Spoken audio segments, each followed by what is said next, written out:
Imagine it's Australia Day. It's a warm, sunny day and you're planning to celebrate with family and friends.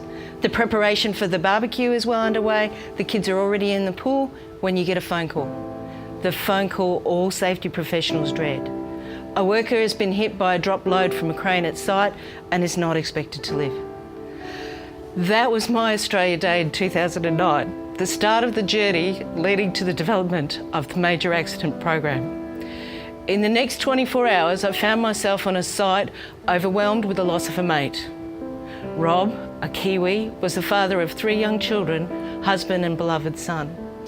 I can't describe the feeling of being on site the next day, or the surreal experience of scratching around in a pool of dried blood in the middle of the laydown area, trying to locate Rob's St. Christopher's cross, which had gone missing during the events of the previous day. It's an image I will never lose. I remember how it smelt, the eerie silence of the site as the wind blew through the yard, and how hard it was to dig into that pool of dried blood and baked clay. In the days and months ahead, I investigated the events of that Australia Day on site.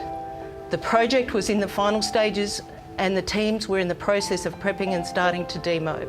Part of the demob was removing of the transportable training building, which had been cut from the cyclone tie-down bars and planned to be lifted on the truck on the Saturday morning. The truck did not arrive before the team knocked off at lunchtime.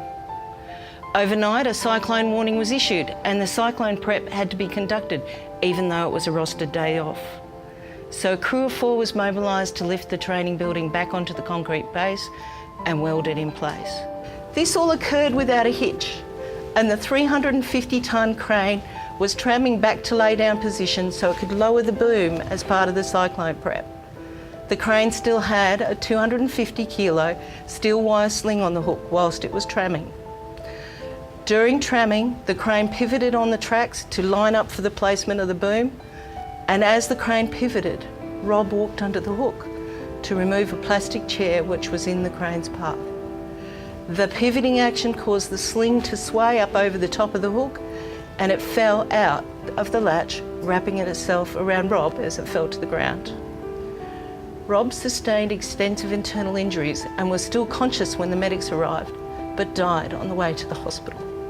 So think about it. Rob walked under a load whilst a crane was tramming, a golden rule which is ingrained in every part of our training, repeated over and over in pre-start briefings, and yet it still happened. I was so angry at the futility of the event. Something which is so simple, but as an industry we still get it wrong. Yet another person has lost their life. My burning question during the investigation was why? What else had failed to protect Rob? So I started thinking about what are the key controls that failed during that event and how we can ensure they are always applied. To prevent a load from falling, including the sling which fell onto Rob, there should always be a lift plan for the activity, which details all the loads are controlled during the lift. Checking of the rigging to make sure it was rigged as designed and all the components are in good condition.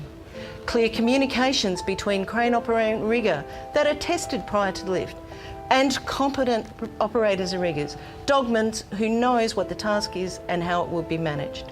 If I can define this for lifting, we should be able to define it for others. The MAP program has defined these critical controls for all our construction high-risk tasks.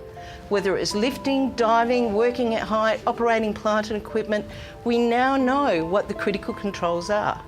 Importantly, the MAP program enables supervisors to check these critical controls in the field across all the applicable tasks that we do.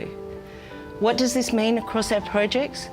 Supervisors continuously check critical controls are implemented and effective in the field. Everyone who works on site will at some point be asked about critical controls applied to their work. Questions like, how do they know the rigging is right? What is the lifting limit for the load they're about to do? Are they able to communicate with the people working with them?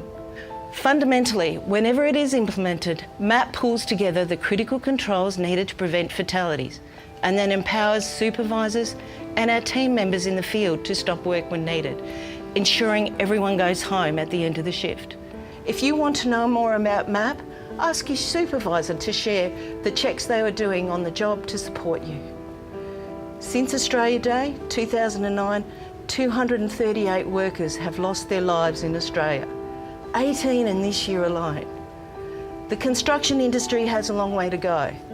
However, today, on this site, you can make a difference by supporting the MAP program.